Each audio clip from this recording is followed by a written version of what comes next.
Chris, was it surprising that in these conditions the skipper decided to bat first, probably? Like, was it something that surprised you or the unit, the bowling unit as a whole? End of the day, I don't really look at the pitch, to be very honest. Whatever Faf makes in terms of the call and what we do first, that's it, that's the decision that the powers that be do.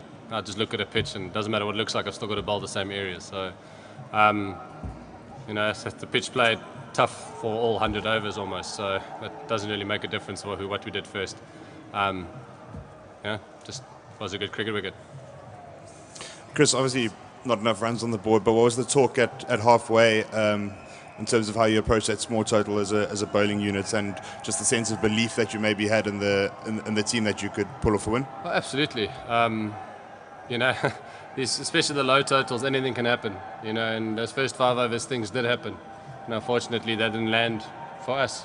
So the flip of the coin landed on the Indian side, unfortunately, with the few opportunities that came our ways. When a ball lands in no man's land like that in the first 5 overs 3 times, it's quite difficult. So the opportunities were there, and like I said, unfortunately, it didn't go fast today. We created our chances. I thought we bowled really well with the new ball, and the guys came in and did their job. So end of the day, for an Indian team that's that good to take 48 overs to get 220, it shows you how well we actually bowled. Chris, it's probably a bit unfair to be asking you this kind of question, but can you just talk to us a bit generally about the mindset? I mean, going 3 down now, obviously things are going to get pretty tough. Just what is the general feeling, and where do you think things are going wrong? Well, if I had the answer, I'd be the head coach of the national side. Look, it's pretty simple. You lose 3 in a row at the World Cup when you're playing only 9 games or 8 games. You know what you need to do. You need to win every game from now on in. So the guys know what needs to be done. The guys aren't. They're obviously very disappointed and a little bit angry, which they're allowed to be. We'll sort that out in our heads tonight. And when the sun comes up tomorrow, go back to the drawing board and take on our next opponent. So it's like I said, it's pretty simple. Just next game, win the next 6 and crack on.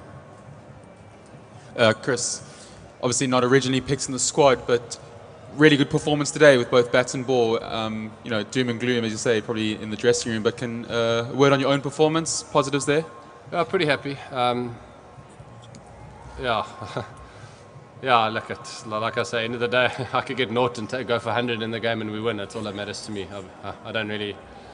It's nice to bowl well, nice to get some runs at the end, but like I said, just overall a lot of disappointment, and it has been a tough couple of days in England for myself because I've been trying to get my loads up as much as I can and bowling more than I have used to been bowling in the last 3 months of my life. So, but it's quite nice, for it to click today and get a bit of rhythm going. So there's a lot of positives to take out of today. Chris, what needs to happen for you guys to win a game? Score more runs. No. Look, I mean, like I said to you, I mean, at the end of the day, today we created our chances. We take those 3 going to hand in the first 6 overs today. All of a sudden, India 14 for 3, and staring down the barrel at a steaming in KG Rabada. So maybe a bit of luck. Maybe it'll go our way. But just end of the day, we've got to play as well as we can. It's simple as that. We've the guys in the team that are some of the best in the world, and we need to put our hands up and do it. It's pretty simple.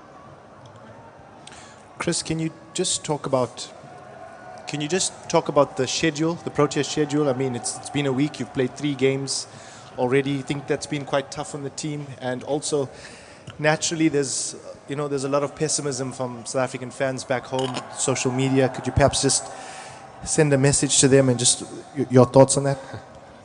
I don't really read social media anymore, so but look, the schedule has been a bit tough. It's I can only speak for myself, how I feel personally in terms of my body. It's coming from IPL, you're quite used to playing games on the bounce. Obviously, the overs are a little bit more. So it has been a little bit tough on the body. Mentally, we're pretty fresh. Obviously, it's quite draining to lose. It's quite draining to go 3 down. But, I think we'll be okay. There's a lot of strong-willed boys in that team and some beautiful muscles in that side as well, so they'll be okay. But, look, fans at home, all we can say is stay with us. It's stranger things have happened in the World Cup before in any sport. So just back us as much as you can, and we'll try and perform for you. Chris, how important for the team was it that you guys really fought in the field, given the situation you're in? Sometimes it doesn't go well. This is international sport. You know, not every day is going to go well for you, but emotionally, I reckon I'm okay. I've got quite a good support base at home, so I'm pretty good. And the team's very tight. Love Island started, so we're good. Chris, you started well with the ball and bowled 3 maidens yourself. Not done that before. So can you please describe the strategy actually bowling to the Indians early in the innings and keeping them quiet during that phase? Look, we saw what happened with the new ball with Jess and Boovie. We saw what happened. There was a bit of extra bounce. And Faf got out. He came out and said it was like facing the first hour of a test match.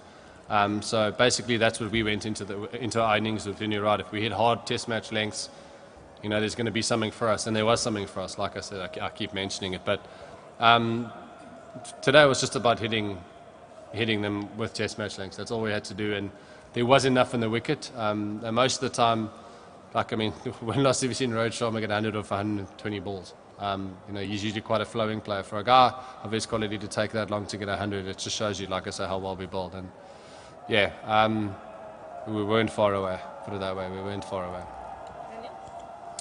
Chris, obviously once you get into the squad, the original plan is not to open the bowling, and then now even more injuries means that you are. Coming into this match, were you always aware that you were going to be opening the bowling? How was it going in training? Did you have to adjust lines, lengths, strategies, etc.?